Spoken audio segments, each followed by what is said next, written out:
homies! Ah!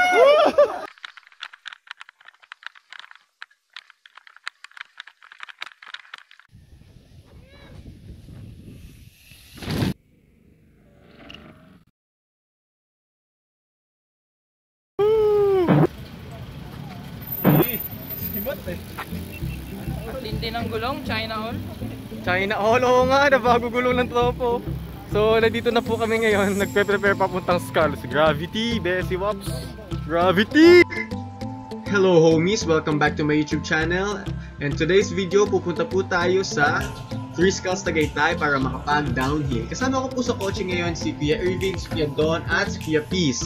So, shoutout po pala kay Kuya Peace sa pagsabay sa akin dito sa ride na to. Like and subscribe ko po siya sa YouTube channel at yung sportswear po niya, which is yung safety purse, check nyo po, napakaganda. So, bago tayo pupunta sa trail, tayo yung mag-breakfast muna. So, para di magutom. Ayan, here we go. So, nandito na tayo sa parking lot. So, mag-gear up na tayo. Alright! What's up, homies?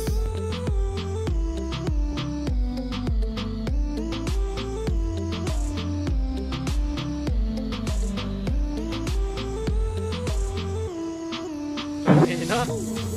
Kapadab. Alright, so nandito na po tayo sa entrance ng trail. At bago po tayo mag-trail, sisimulan po natin ng prayer. So, nag-pray muna kami for the safety of everyone at para mag-enjoy ang lahat. At syempre, pagkatapos nun, bago baba ng trail, hindi mawawala ang fist bump with everybody.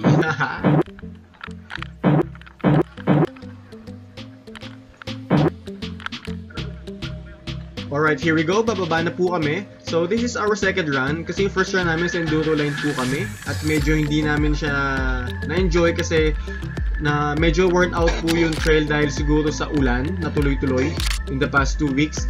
So, pero dito po makikita nyo naman siya, pababa pa lang dito, may mga malalalim na siya na butas. So, kailangan talaga magdoble ingat and sinisilip din muna namin bago kami dumiretso, especially sa part na medyo matarik. Okay, so ito na po yun. Nakikita nyo po dito na medyo may mga malalalim nga rin talaga siya na butas sa first part.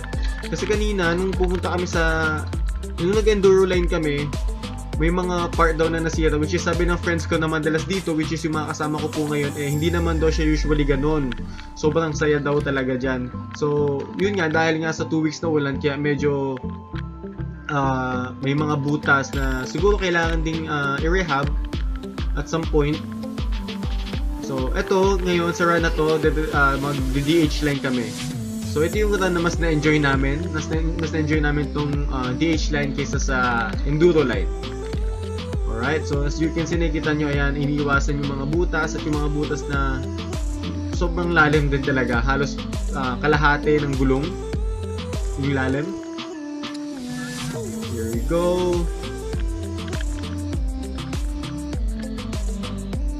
So of course, ang importante talaga is safety. Enjoyin lang natin at dapat talaga safe ang lahat. So ayan, medyo makikita nyo may mga malalalim na butas din talaga siya. Dahil po yan siguro sa tuloy-tuloy na ulan, which is umulan for 2 weeks. Ito na nga po at dito ako nahulog kasi akala ko may matatapakan ako. Nakahinto na po ako niyan. So, nung huminto na ako, tinukod ko na yung paa ko. Pagtukod ko, wala pala ako natapakan. Ayan, nahulog ako. Thank you kay Kuya Dot at Kuya P sa pag angat sa akin dun sa kinahulugan ko. Hindi ko din na-expect. Tawa lang kami ng tawa.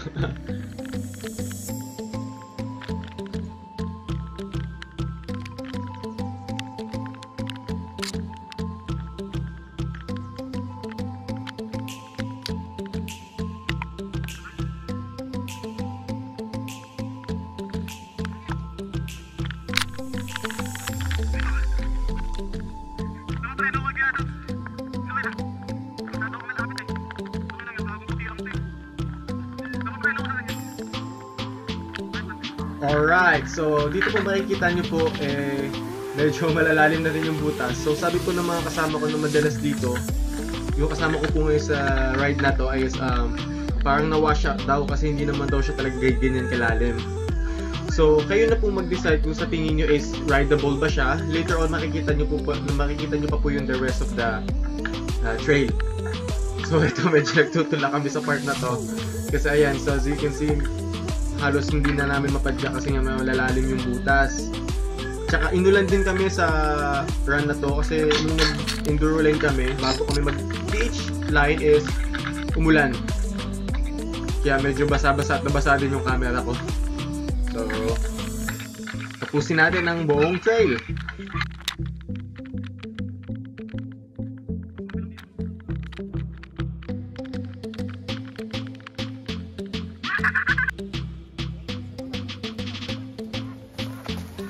Nice one.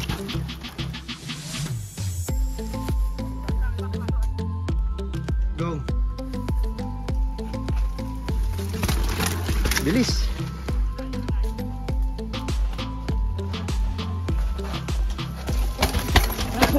Good job. Yan. Nice one.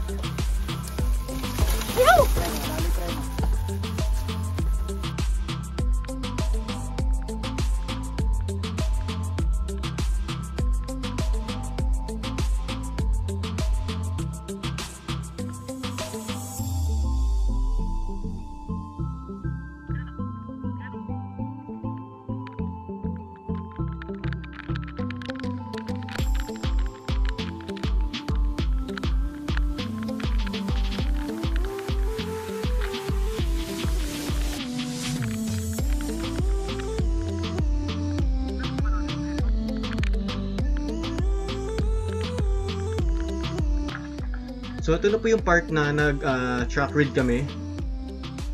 Okay, kasi sabi nila parang may yung isa namin kasama na nauna na madalas din siya dito sa Skulls parang may mga nabawas daw na lupa. So dahil nga sa ulan na tuloy-tuloy in the past few weeks. So ito, check namin kung paano namin siya bababain. Here we go! Also, don't forget to like and subscribe sa aking YouTube channel and like din sa aking Facebook page. Alright!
So, dito po ngayon approaching na po kami sa another steep part.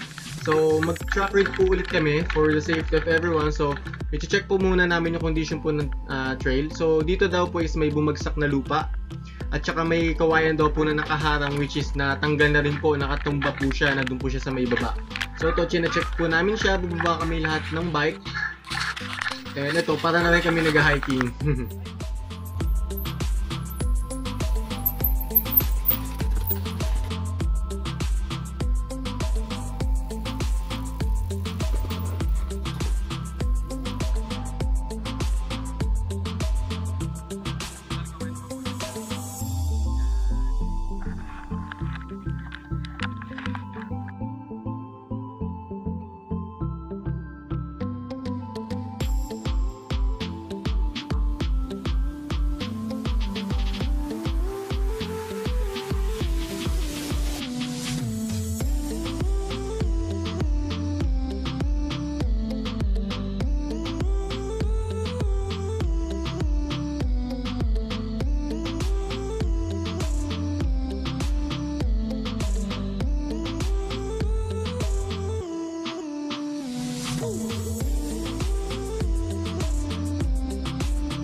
So dito po sa part na to is nag-track ride ulit kami. Okay, so ito tinitingnan namin kung paanong approach ang magandang gawin. And buti nga dito sa DH run namin, nung nag-run kami dito sa DH line is wala na ring ulan. Well, saglit lang din naman yung ulan parang mga 15 minutes or 10 minutes lang naman. At buti na wala din siya kagad. So ito, chine-check na namin kung paano namin siya i-hit. Okay. So now, kinukuha ko na yung bike ko at bababain ko na siya. So, let's see what will happen. Kung paano ko siya maibababa, paano ko siya ma-approach. Alright.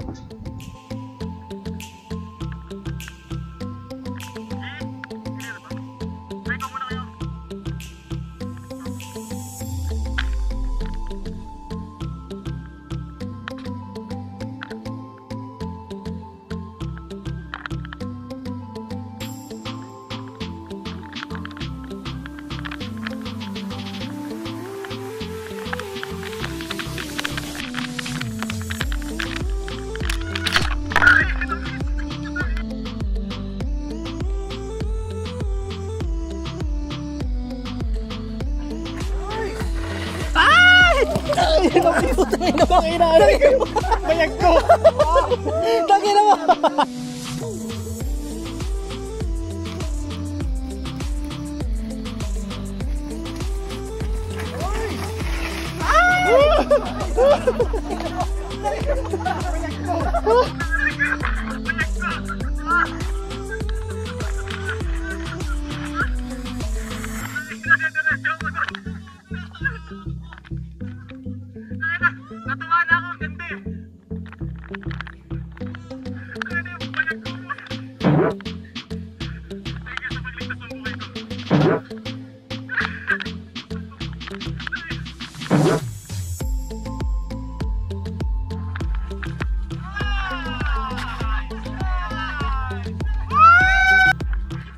So yun po yung nangyari, no? Muntik na ako malaglag. Nasobrahan sa lean back, kaya hindi na na-turn yung bar. So, lesson learned, huwag masyado lean back kasi sobra yung lean back ko, kaya hindi ko na rin napiyat kasi masyado nang straight yung elbows ko kanina. So, buti na lang na doon si Kuya Peace na pigilan niya yung bike. Kasi ako, nakakapit na ako sa puno at ile-let go ko na yung bike. Eh, buti na doon din si Kuya Peace. Thank you, Kuya Peace.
So yung next po is yung sako drop.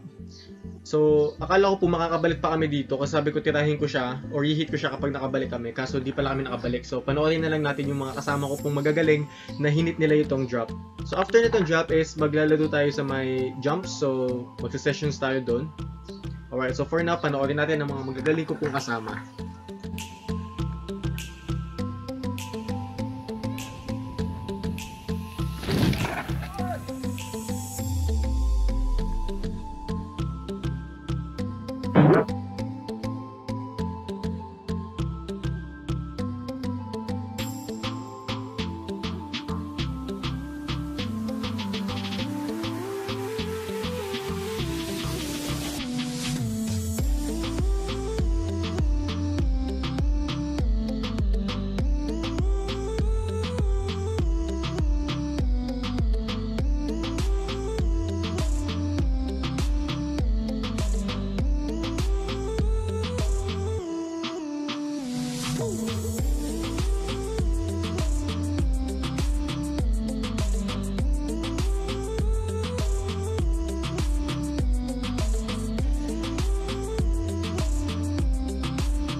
So, pauwi na po kami at maraming salamat po sa lahat ng aking mga nakasama sa ride na to.